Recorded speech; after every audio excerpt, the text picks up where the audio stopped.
Bonjour, bienvenue sur le plateau de l'Université d'été de la CGEM. Nous sommes ici à Casablanca à l'occasion de la deuxième journée au plein cœur de l'ISCAE. Et j'ai le plaisir de recevoir avec moi Madame Dounia Tarji, présidente du Fonds Hassan II pour le développement économique et social.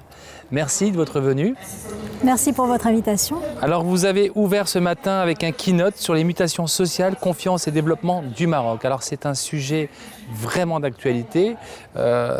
Tous les entrepreneurs, les entreprises, les PME parlent de confiance et vous avez un peu remis à plat justement cette confiance qu'il faudrait réinstaurer. Pouvez-vous nous en parler un peu plus ? De nombreuses études économiques ont démontré que la confiance est un élément majeur pour développer un pays parce que c'est ce qui permet de faciliter les échanges. Lorsqu'on se sent en confiance, on ne demande pas autant de garanties. On ne demande pas de contrat de 300 pages, on ne demande pas à être payé longtemps à l'avance. Bref, la confiance, c'est ce qui permet d'aller plus vite, d'aller plus loin.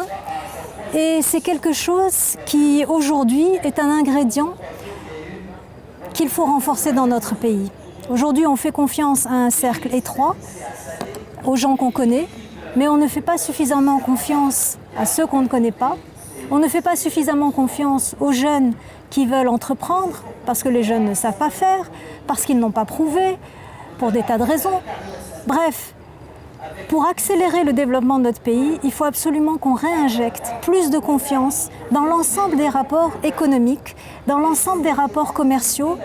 Mais tout ça, ça commence aussi par réinjecter de la confiance dans l'entrepreneur, de la confiance en soi, et de la confiance dans notre capacité commune à avancer.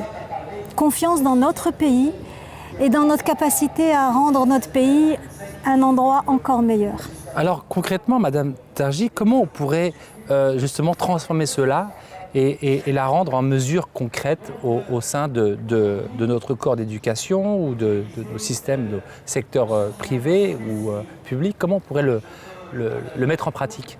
Au niveau individuel, la confiance, c'est d'abord quelque chose qui naît à travers l'éducation et à travers la façon dont les parents interagissent avec leurs enfants.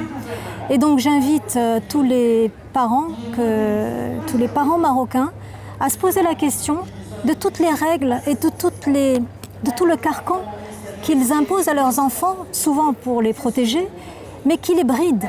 Attention, libérons les gens. Permettons-leur d'être ce qu'ils sont, ils auront confiance en eux. Donc ça, c'est le premier niveau. Le deuxième niveau, c'est le niveau de l'entreprise. Parce que l'entreprise est un système à part entière qui peut aussi faire confiance, augmenter la confiance de son écosystème. L'entreprise peut faire confiance à ses forces vives et donc libérer l'innovation, la créativité, l'esprit d'initiative des gens qui composent l'entreprise, mais elle peut également faire grandir la confiance dans son écosystème en accompagnant tous les gens qui sont autour d'elle, que ce soit ses fournisseurs, ses sous-traitants, les fournisseurs de ses fournisseurs. Et franchement, ça part de petites choses et chacun peut trouver une façon de faire grandir la confiance. Le troisième niveau, c'est l'État. L'État peut favoriser la confiance en mettant en place des mécanismes d'accompagnement. Alors, on en a beaucoup parlé ce matin. Tous les mécanismes d'accompagnement de la start-up sont une façon d'augmenter la confiance. Orienter une partie de la commande publique vers les PME, mettre des mécanismes de garantie, etc., etc. Ce sont des façons de rendre les relations entre les grandes entreprises et les TPE-PME beaucoup plus confiantes, plus faciles, et donc d'augmenter le niveau global de confiance. Alors dans ce nouveau modèle de développement, qui est un peu la thématique centrale de l'Université d'été, comment aujourd'hui le Fonds Hassan II pour le développement économique et social intervient et accélère aussi, participe à ce nouveau modèle de développement? Alors ce nouveau modèle de développement, on en parle, mais il est encore en maturation et chacun des acteurs réfléchit à son niveau, à ce qu'il peut faire pour accélérer et impacter ce modèle.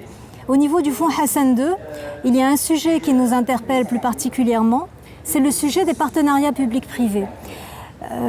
ça a été dit et redit, le Maroc, l'État marocain n'a pas les moyens de faire face à l'ensemble des investissements dont notre pays a besoin, que ce soit des investissements dans le domaine social, dans le domaine des infrastructures, des investissements pour que la différence entre les régions soit réduite. Il y a tellement de choses à faire et l'État n'a pas les moyens de tout faire et donc il fait appel au secteur privé.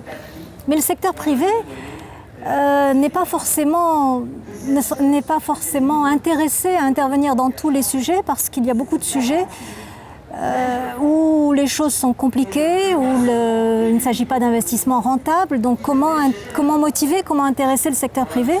Et c'est là où le Fonds Hassan II peut apporter sa contribution en servant de passerelle entre le secteur public et le secteur privé, en développant des mécanismes qui permettent d'augmenter la confiance du secteur privé dans ce type de montage et donc soit de réduire les risques, soit d'augmenter la rentabilité pour le secteur privé et donc de faire en sorte que ces partenariats publics-privés puissent être un mode de financement de notre développement et donc de notre croissance. Eh bien, merci Madame Talji de votre confiance et merci d'avoir partagé justement ce sujet passionnant qui mériterait d'être longuement débattu.